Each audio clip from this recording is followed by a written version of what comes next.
po si Smart Angel Walker. Heavy duty po ito. Adjustable po yung height po niya. Working po yung sounds and light. And then may kasama po siyang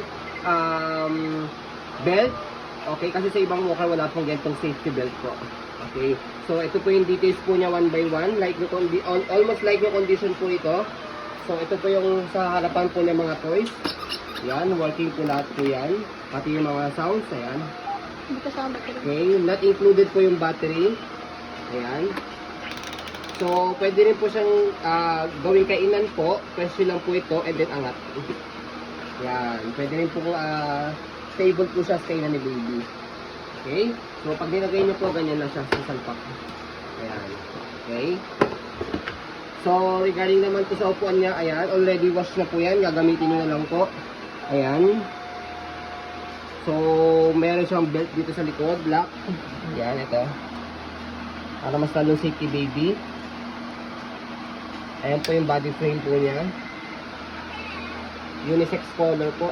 Hindi madilaw. Yes. Hindi ma-scratch. Ayan. Okay. So, sa gulong, ayan, okay po yung gulong yan. Kompleto lahat.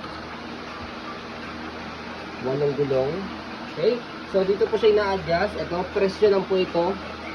Ayan, to press. Para ma-adjust yung height. Ito po yung pinaka-tupin-tupin niya. Sumunod po, ito. Hindi na tupi pa yan, tupiin mo, pinababa. Tupi pa yan. Ayan. Foldable. Okay. So, angat natin. Ito yung isa. Siyempre, wala namang ganyan. Pangalawa. Pangatlo. Actually, pang ano na, pang-apat na yun.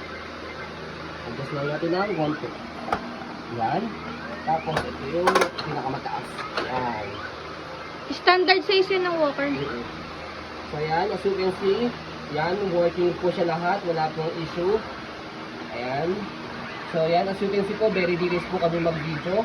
Kasi ang shop policy po namin, no refund, no exchange, what you see is what you get po. So, yun po. Maraming salamat po.